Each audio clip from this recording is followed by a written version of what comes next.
It's time for Fort Worth Musical Moments. Join us now as Steve Marquardt takes a look at the music and the artists who made the city's vibrant musical legacy what it is today.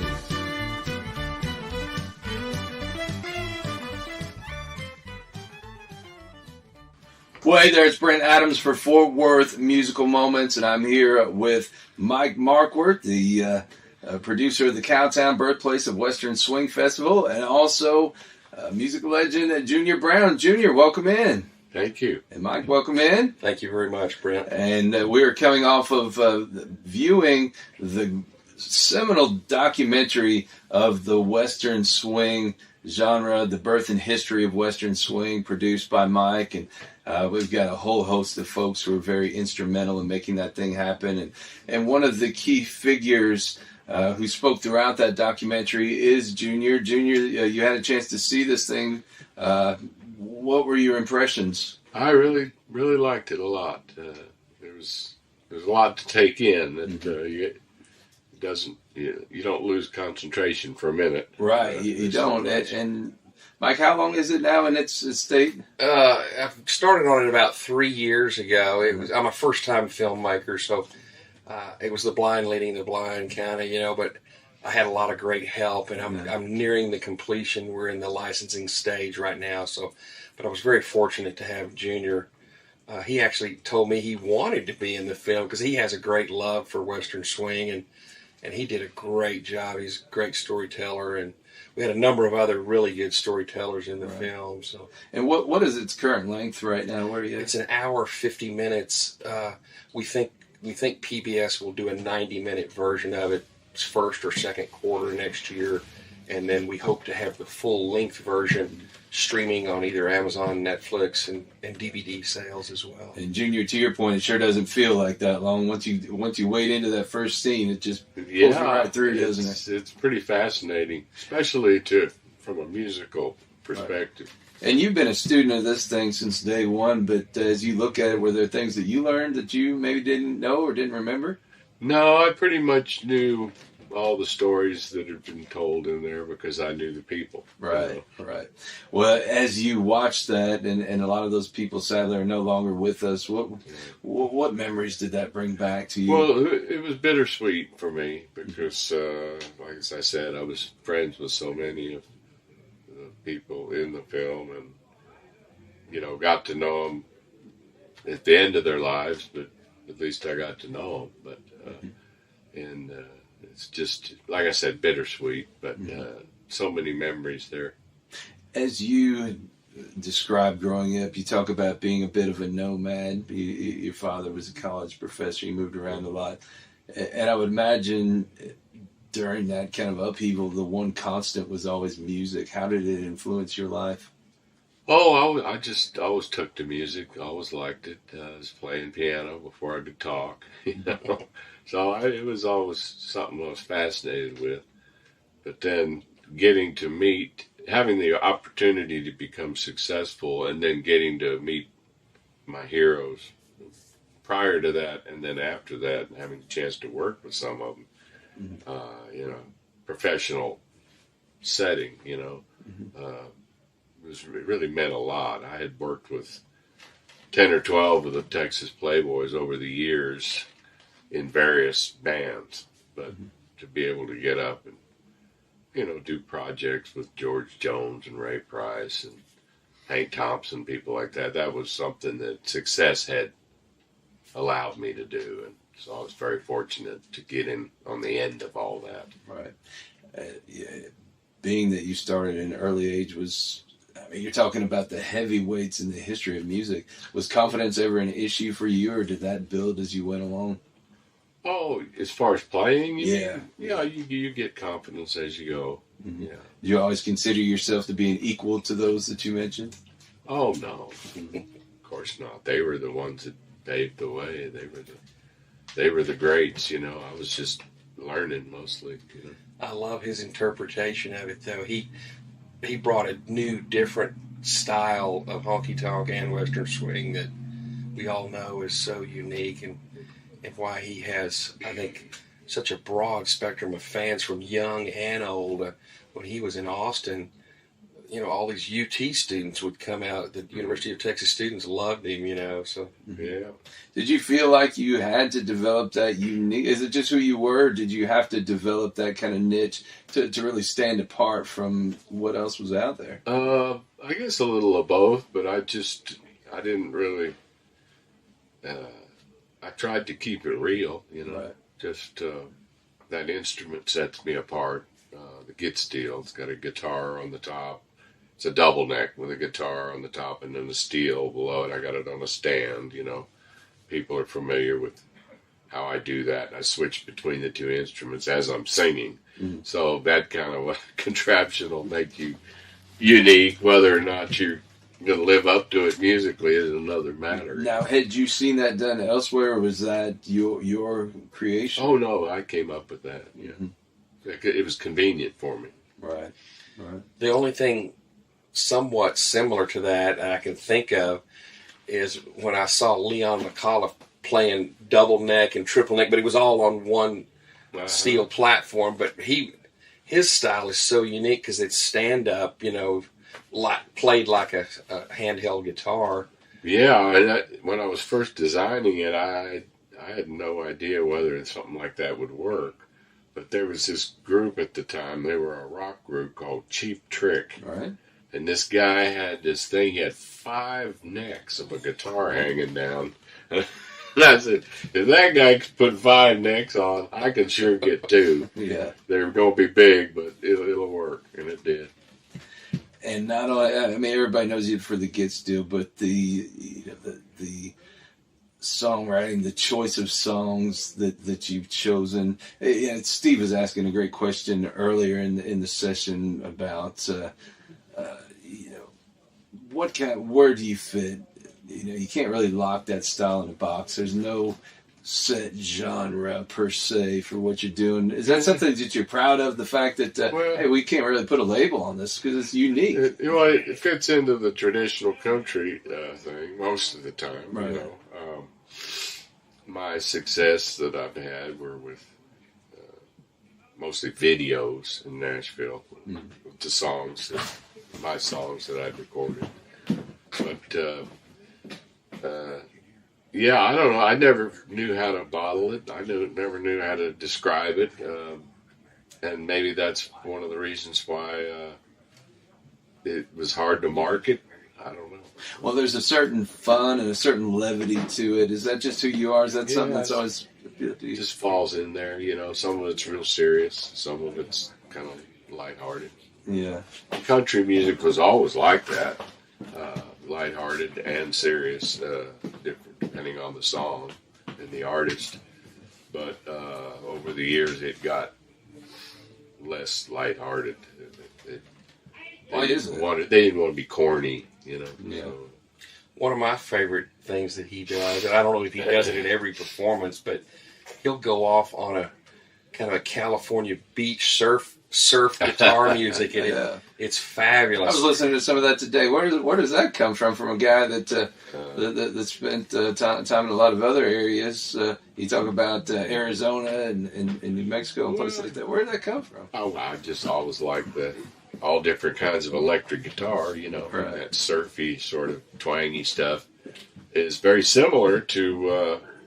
Say Don Rich, for instance. Oh, yeah. There's not that much difference in the styles, Yeah, that Bakersfield sound probably influenced that surf music. Could have, you never know. But it was just a lot of fun with guitars, different styles, and then of course steel guitars, and different styles of that, and all around the core of the whole thing is my writing, because I write most of my stuff.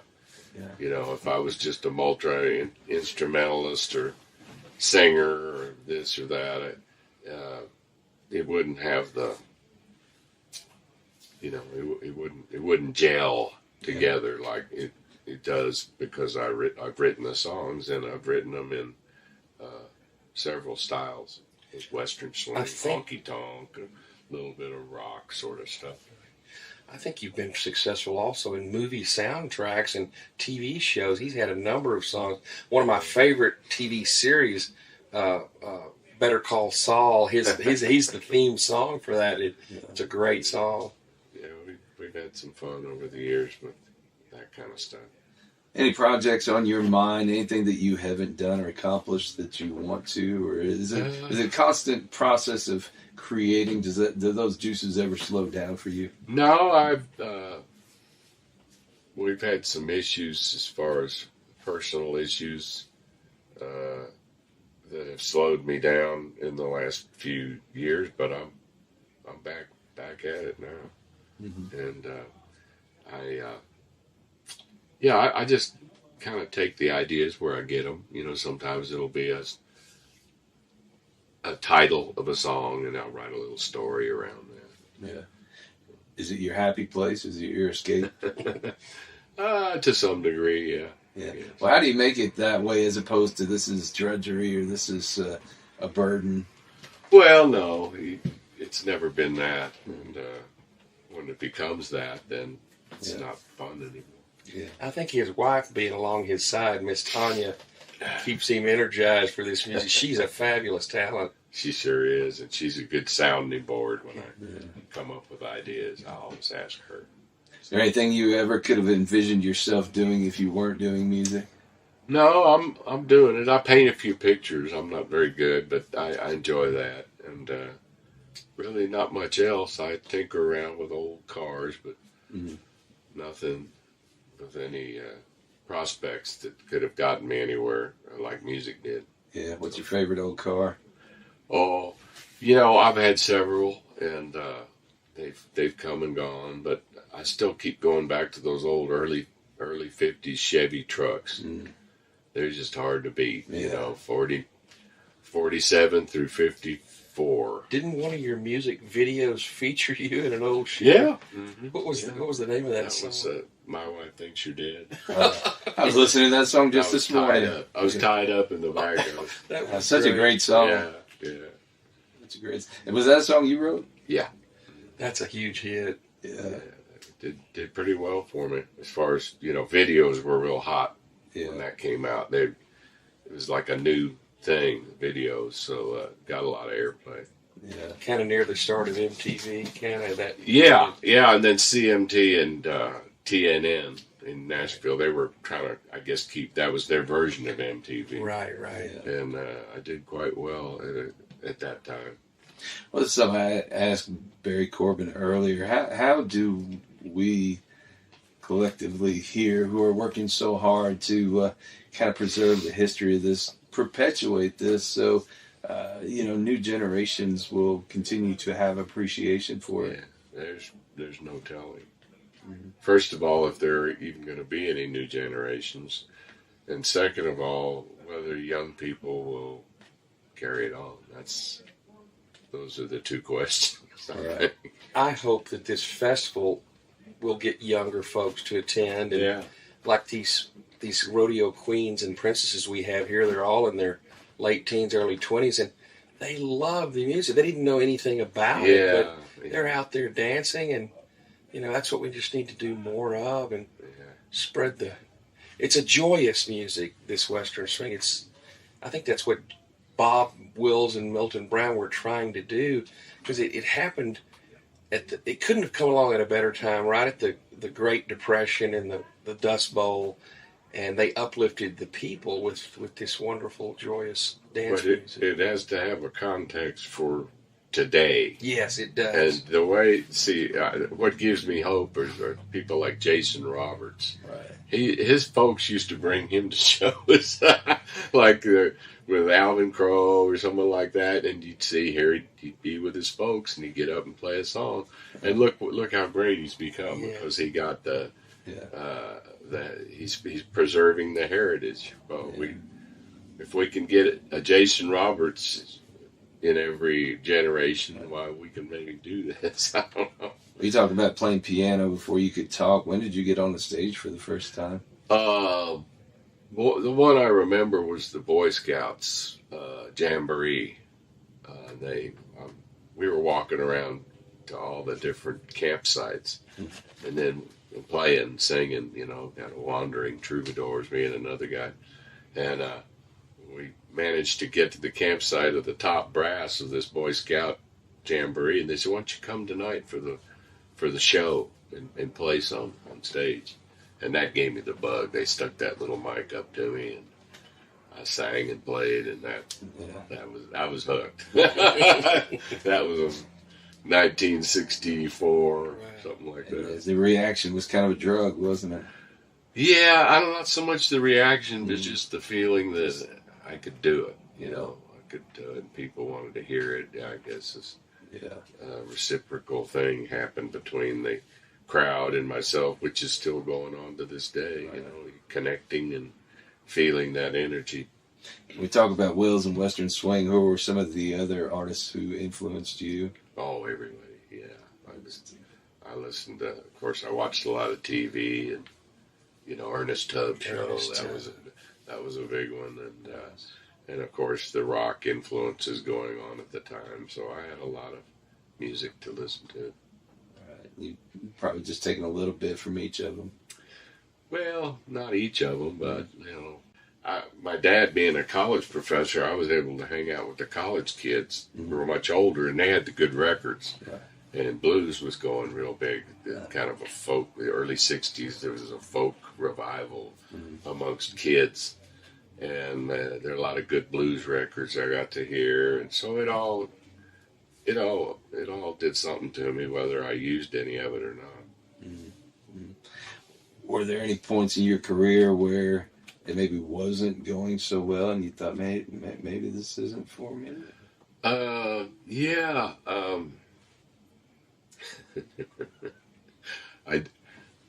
There's actually a recording of a radio show I did with Bill Mack and Hank Thompson. Oh, wow. Did I give you I one think of those? Yeah, I saw that. It was great. And he asked me, Bill Mack asked me this question. And I said, yeah. So whenever anybody asks me that, I always remember this story. It's kind of long, but anyway, I'll try and make it short. We were playing at Fort Campbell, Kentucky. And it was, you go up there. It was me. Tanya and I were working for this other guy. It wasn't our band. We were just in the band. And we go up there. We were living in Nashville at the time, so it wasn't too long of a drive up there across the Kentucky line, you know.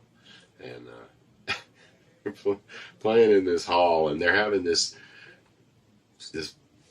thing to where they're toasting and giving awards, and to all this big table of soldiers, you know. One of the awards they're handing out was the Goofball Award. It was called the Lead Boot. And so they're gonna do a round of applause for who's deserving of the Lead Boot Award, you know. And so it's, you know, platoon number so and so, and then so how many want it for platoon number whatever, you know. And then it comes to how many want to give this to the band? And they're like,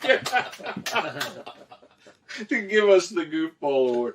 And that was one of the points where I thought, is this what I want to be doing the rest of my life? So anyway, that was it. I don't think they actually gave us the Boot Award, but we were up high in the contenders. But you had more high points than those low points to keep you going, I bet, huh? Yeah, well, I mean, it was necessity. I had to keep working, you know, and paying the bills. So, fortunately, I was able to, you know, straighten my life out enough to where I could get to where I could catch a few breaks, you know. So you're trying to tell us on camera now your life is straight? Is that right? Well, yeah. I mean, I'm a born again Christian, and that's kind of, I had to straighten some things out before the blessings started manifesting. I had spent a lot of years very frustrated, and wondering if I ever would have any success. Yeah. How much does that faith guide you today? Oh, everything. Yeah, everything I do. It's great. It's the reason I'm sitting here. I mean, as I said, Tanya and I have fought off a lot of a lot of attacks on our health these last few years, but we're it's just a bump in the road for us. It's amazing what happens when you come to the end of yourself, isn't it? Well, yeah. I mean, it's hard. He's not that old. He's got a lot of years left in him. You're lying on an operating table. I'm not talking about myself necessarily, but for when a guy's lying, it's hard to be an atheist. It's just like, Yeah. you got to really work at that one. Well, Junior, we don't want to hold you up here, but we Yeah. appreciate you taking the time to join us here and be a part of the film and of the festival. And Good questions. we look forward to what the future holds for you here. Yeah, thanks for And talking. we want to have you back to perform someday. We want to get you here. You've been watching Fort Worth Musical Moments, a production of Rural Strong Media and Clarksville Creative Sound, copyright 2023. Please join the Fort Worth Musical Moments Facebook group and join us each Friday at 10 a.m. Central as we introduce you to another key figure in Fort Worth's musical heritage.